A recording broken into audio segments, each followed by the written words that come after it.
একে একে কেটে গেছে দীর্ঘ 18 বছর। অবশেষে নির্বাসিত জীবনের অবসান ঘটিয়ে দেশে ফিরছেন বিএনপির ভারপ্রাপ্ত চেয়ারম্যান তারেক রহমান। দলটির পক্ষ থেকে জানানো হয়েছে আগামী 25 ডিসেম্বর দেশের মাটিতে পা রাখবেন তিনি। এরই মধ্যে দলটির নেতাকর্মীদের মধ্যে বইতে শুরু করেছে উৎসবের আমেজ। তারেক রহমানের সংশ্লিষ্টরা জানিয়েছেন দেশে ফিরেই নির্বাচনী মাঠে নামবেন তিনি। এতদিন বিভাগ থেকে জেলা সকল স্থানের সমাবেশে ভার্চুয়ালি উপস্থিত থাকলেও এবার তিনি সশরীরে যাবেন, অর্থাৎ রাজনীতির মাঠে পুরোপুরি সক্রিয় থাকবেন বিএনপির সর্বোচ্চ পর্যায়ের এই নেতা।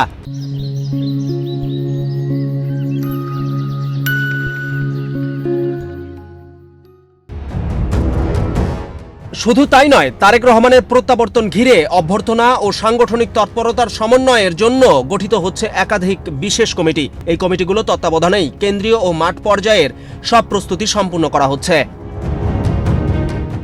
মঙ্গলবার দলটির আয়োজিত এক সংবাদ সম্মেলনে জানানো হয়েছে বিএনপির চেয়ারপারসন খালেদা জিয়ার বাসভবন ফিরোজার পাশেই 196 নম্বর বাসায় উঠবেন তারেক রহমান।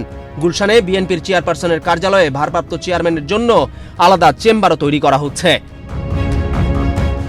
দেশে ফিরে অসুস্থ মা বেগম খালেদা জিয়াকে এভারকেয়ার হাসপাতালে দেখতে যাবেন তারেক রহমান।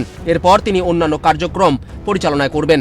যদিও ইঞ্জিনিয়ার্স ইনস্টিটিউশন মিলনায়তনে দলীয় আলোচনা সভায় খোদ নিজেই তারেক রহমান নির্বাচনী প্রচারে নিজে অংশ নেওয়ার প্রত্যাশার কথা জানিয়েছেন। বলেছেন, আসন্ন নির্বাচন সামনে রেখে গ্রামে গঞ্জে, শহরে বন্দরে, ওয়ার্ডে মহল্লায়, অলিতে গলিতে, রাজপথে জনগণের নিজেদের অধিকার প্রতিষ্ঠার এই নির্বাচনে মিছিলে তিনি সঙ্গে থাকবেন। দলীয় নেতাকর্মীরা দীর্ঘ 18 বছর পর দেশের মাটিতে পাশে পাবেন তাদের নেতাকে। এই লক্ষ্যে অধীর আগ্রহে অপেক্ষার প্রহর গুনছেন নেতাকর্মীরা।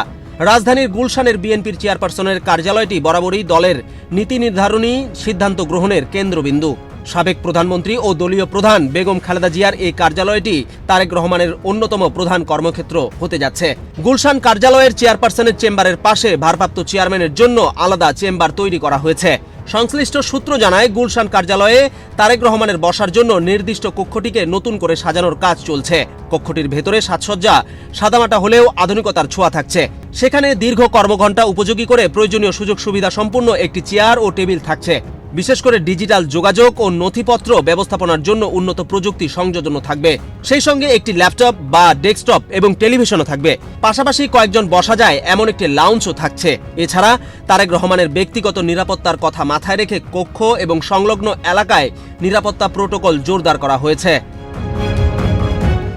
জানা গেছে, গুলশান কার্যালয়ের কক্ষটির সাজসজ্জায় তারেক রহমানের রাজনৈতিক জীবনের গুরুত্বপূর্ণ মুহূর্তের কিছু স্থির চিত্র এবং বিএনপির প্রতিষ্ঠাতা শহীদ রাষ্ট্রপতি জিয়াউর রহমান ও বেগম খালেদা জিয়ার ছবি স্থান পাবে। এর মাধ্যমে অতীতের ঐতিহ্যের সঙ্গে বর্তমান নেতৃত্বকে সংযুক্ত করার একটি প্রচেষ্টা লক্ষণীয়। তারেক রহমানের সঙ্গে সার্বক্ষণিক যোগাযোগ রক্ষার সুবিধার্থে তার ব্যক্তিগত সচিব ও নিকটস্থ কর্মকর্তাদের জন্য সংলগ্ন কক্ষগুলোর সংস্কার কাজও প্রায় শেষ হয়েছে। নয়াপল্টনে অবস্থিত বিএনপির কেন্দ্রীয় কার্যালয়টি দলের কেন্দ্রীয় কর্মকাণ্ডের প্রাণকেন্দ্র। এটি মূলত নেতাকর্মীদের মিলনক্ষেত্র এবং বিভিন্ন কর্মসূচির মিলনস্থল। নয়াপল্টনে তারেক রহমানের আগমন ঘিরে নেতাকর্মীদের মধ্যে যেন বাঁধভাঙ্গা উচ্ছ্বাস।